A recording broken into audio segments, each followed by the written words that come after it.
Hello and welcome to the first of our autumn 5PB webinars. I'm pleased to introduce today two talks. First, Julian Christopher QC will be talking about how and when defence statements should be shown to the jury, and he will be followed by Dominic Lewis, who will have an update on the ever more complicated coronavirus regulations. As ever, for those of you who've joined before, there is a question and answer feature in the live event. So do feel free to submit any questions through that, and we'll do our best to answer those at the end of both of the talks. But first, I'm pleased to hand over to Julian Christopher, Queen's Counsel. Julian. Hello, everyone. My topic this afternoon is how and when defence statements, as increasingly seems to be happening, can be shown to the jury. We've come a long way since they were first invented back in 1987 as part of the serious and complex fraud provisions. And back then, no one could make any comment about them without the leave of the judge. And otherwise, no part of a defence statement could be disclosed to the jury without the defendant's consent.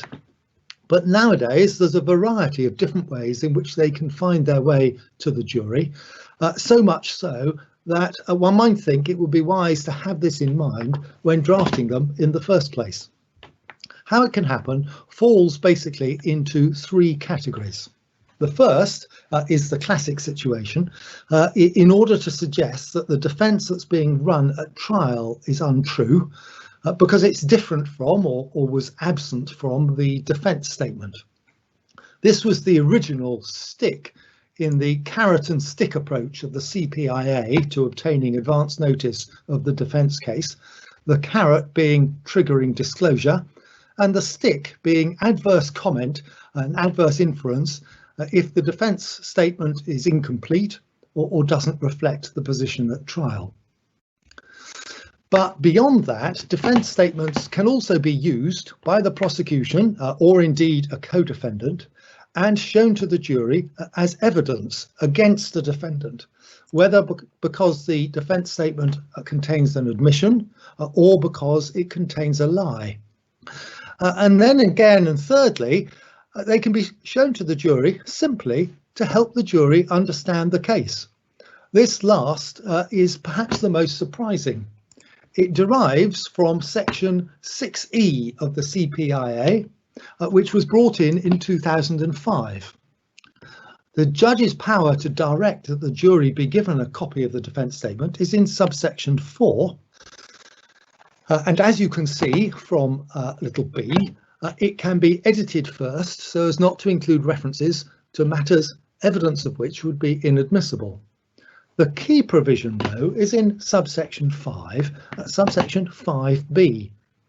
The direction that the defence statement be shown to the jury may be made only if the judge is of the opinion that seeing a copy of the defence statement would help the jury either to understand the case or to resolve any issue in the case.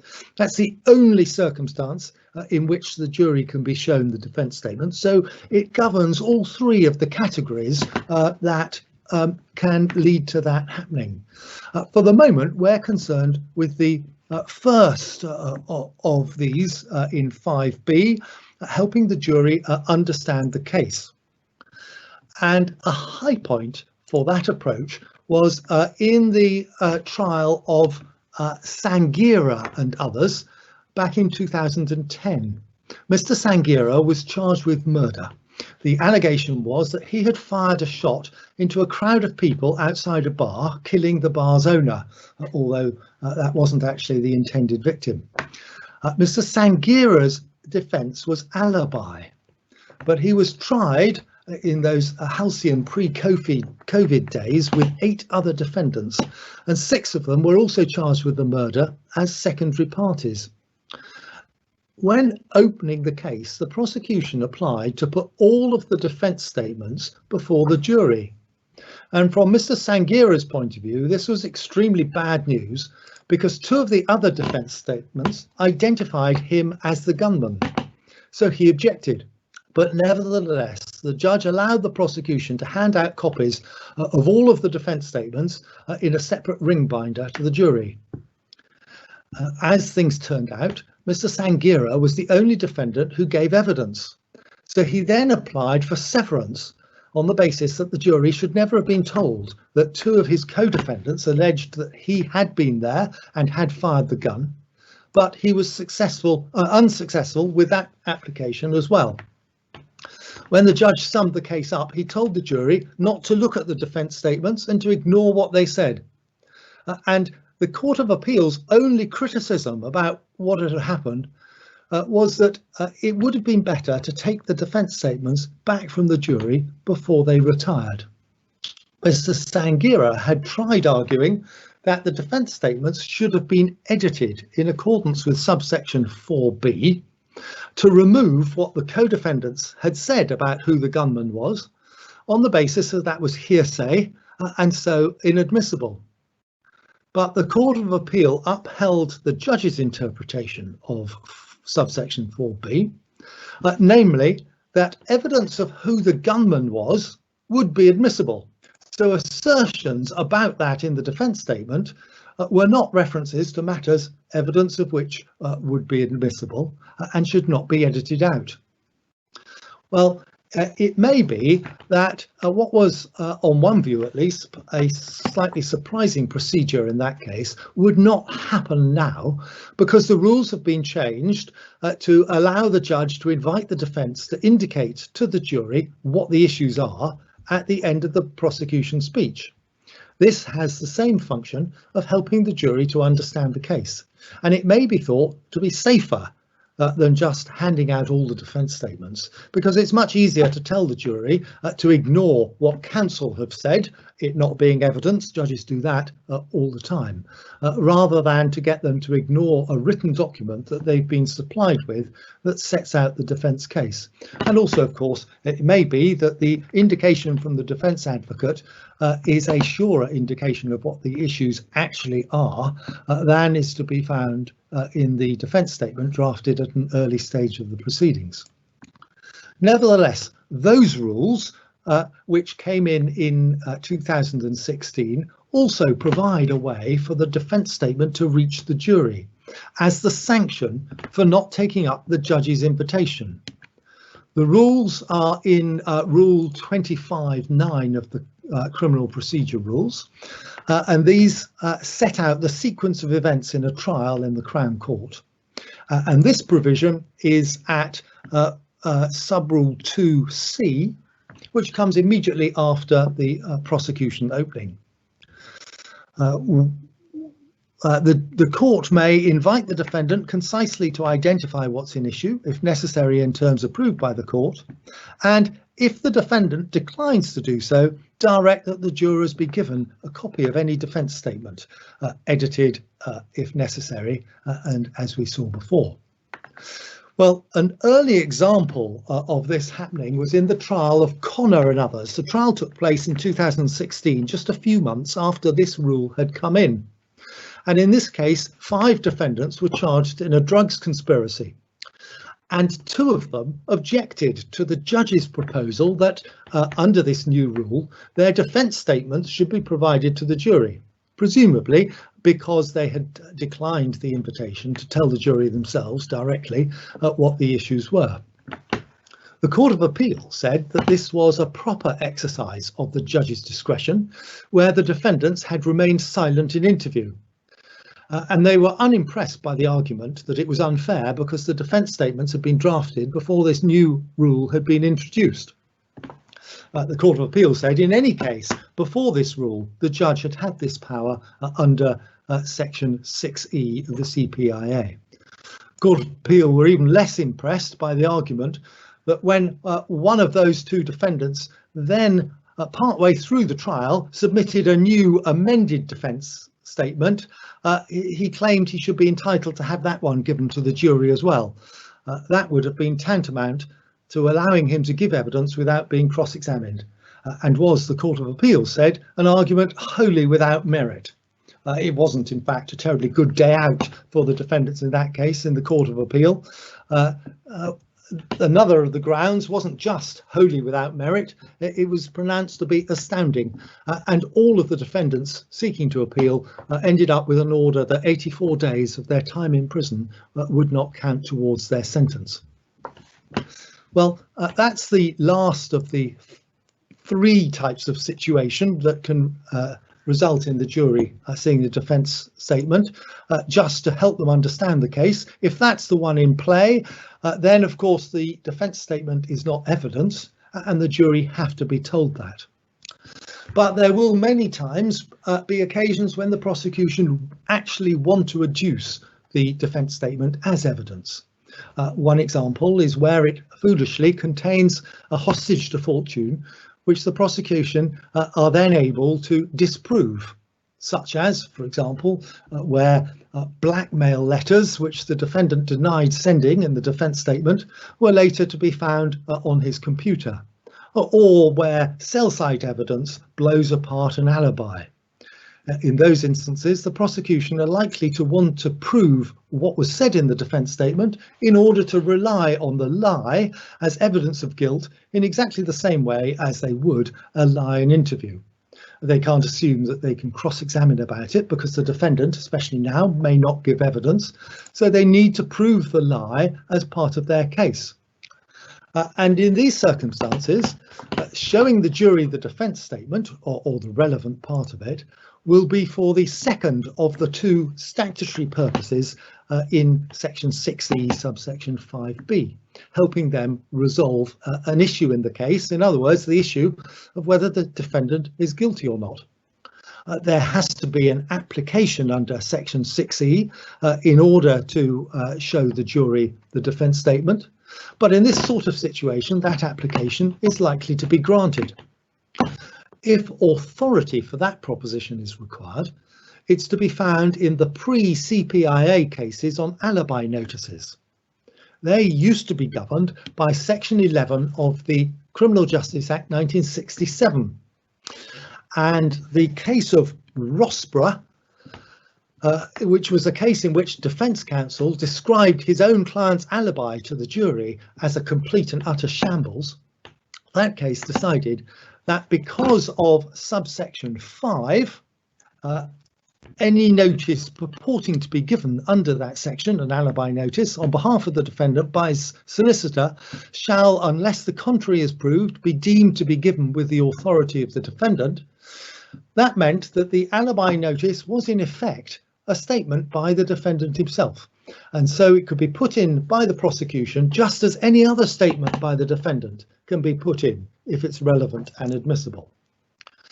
Well, the requirement to give notice of the details of an alibi is now part of the ingredients of a defence statement, and the wording in subsection 5 of the 1967 Act was replicated in section 6E of the CPIA. But now, of course, it applies to the whole of the defence statement, not just to the alibi parts. And once again, it's deemed to be given with the authority of the defendant. So exactly the same reasoning should apply to any lie that appears in the defence statement. And it should also apply to admissions made in the defence statement. So where a defendant is not prepared to admit in the trial something that has been admitted in the defence statement, it ought to be possible for the prosecution to put the defence statement, or the relevant part of it, before the jury, because once again, this comes within the statutory purpose of helping the jury resolve any issue in the case. A similar situation arose in the case of Valiati. That wasn't about defence statements, but it concerned a preparation for effective trial form in the magistrates' court. Mr. Valiati's advocate had said on the form that his client didn't remember the incident in which he was alleged to have committed an assault. He put the prosecution to proof, but accepted presence at the scene and that he had been correctly identified. When it came to trial, the alleged victim didn't turn up. And whilst an independent witness gave evidence of an assault, there was no identification parade. The defendant had given a no-comment interview and didn't give evidence. Nevertheless, the magistrates found him guilty, relying on what had been put on the form. In the divisional court, the conviction was quashed, but this was because there had been no application by the prosecution to rely on the form, and the magistrates hadn't given any prior indication that they were going to do so.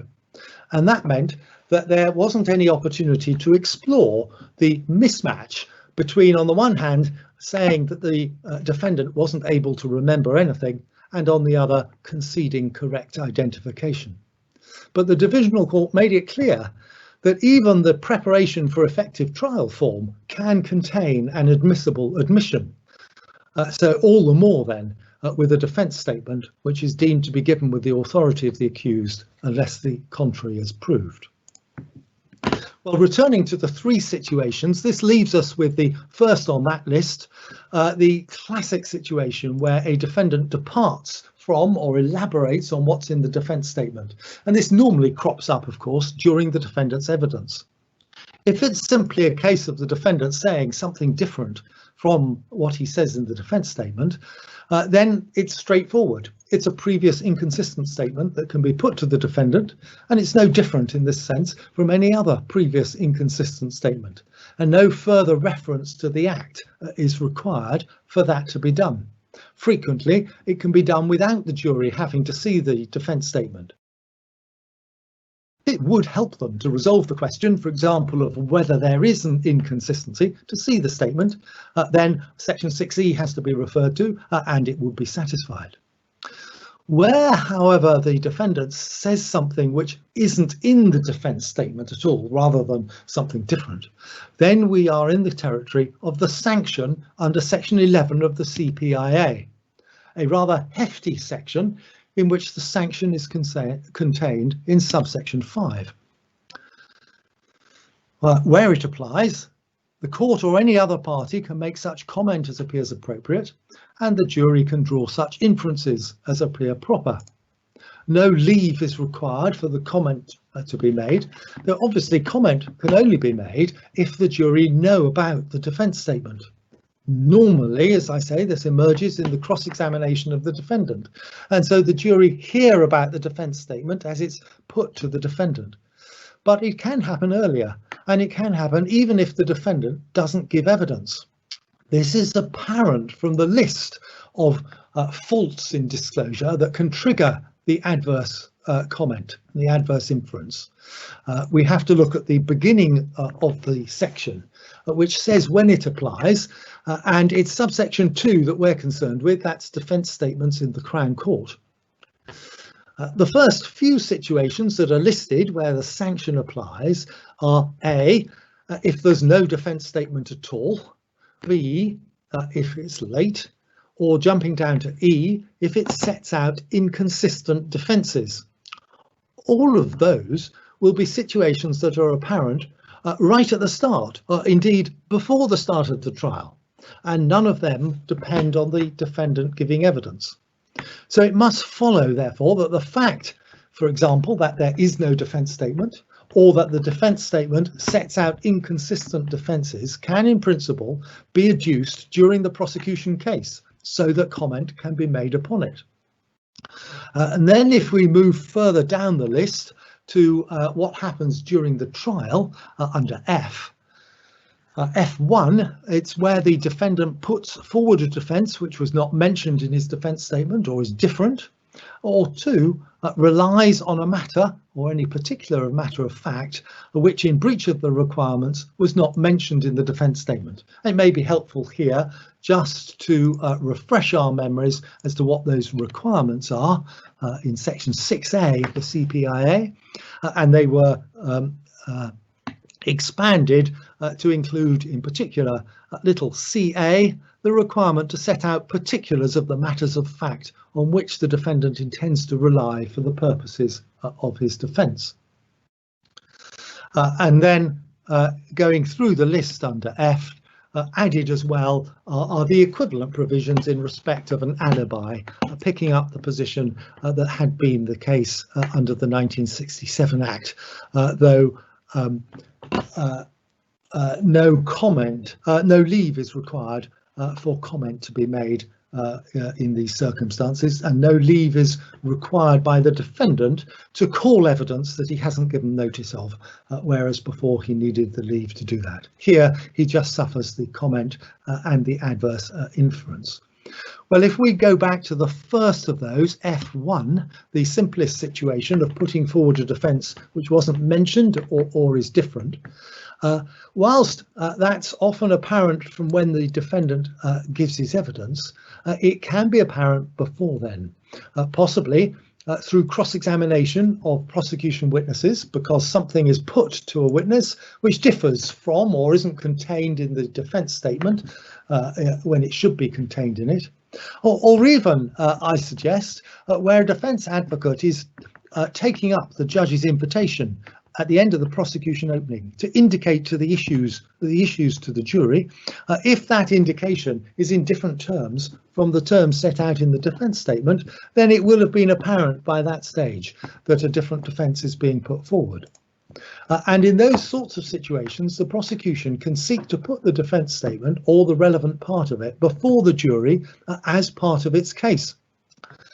This happened in the recent case of Duarte. Kevin Duarte was one of a number of people at the scene of a fatal stabbing, which was captured on CCTV. A co-defendant had pleaded guilty to the murder, and Mr. Duarte was convicted of manslaughter as a secondary party and violent disorder. And his case at trial was that the only violence he had been involved in was in self-defence. But his defence statement had been served at an early stage and included the two paragraphs on the screen now.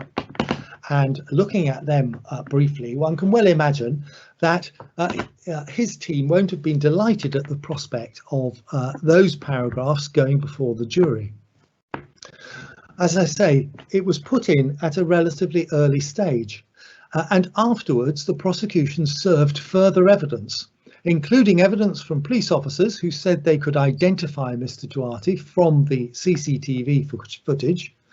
And also because the man who was said to be Mr. Duarte on the footage could be seen using a mobile phone, they put in call data evidence that showed that Mr. Duarte's phone was indeed being used at just the time when the person said to be him could be seen using the phone on the footage.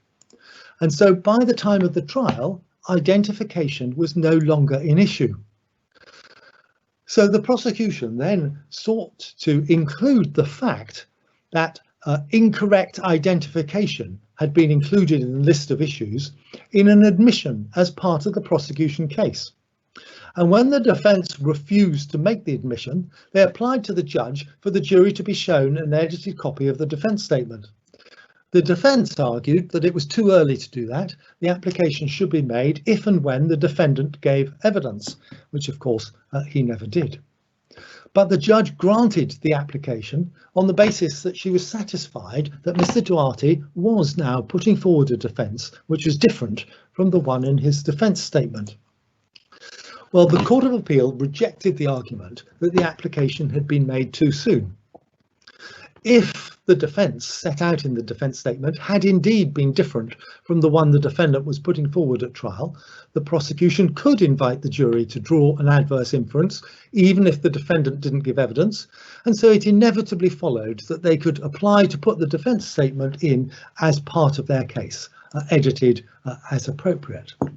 But in this particular case, the Court of Appeal said that the judge was wrong to conclude that the conditions were satisfied. There was no question here of the defence statement helping the jury to understand the case because the case was already perfectly clear. Neither was there an issue which it would in fact help the jury resolve, because the Court of Appeal said the reference in the defence statement to incorrect identification couldn't fairly be taken to be a positive assertion that Mr. Duarte wasn't shown on the CCTV footage. The phrase, they said, was ambiguous and was at least equally consistent with an assertion that he was wrongly identified as participating in unlawful violence. So whilst that case confirms that the first of the three situations we've been looking at can indeed also apply during the prosecution case, it does come with a warning. A cautious approach needs to be adopted, and the question of whether the jury could properly find that there had been a change of defence by the defendant may require close attention.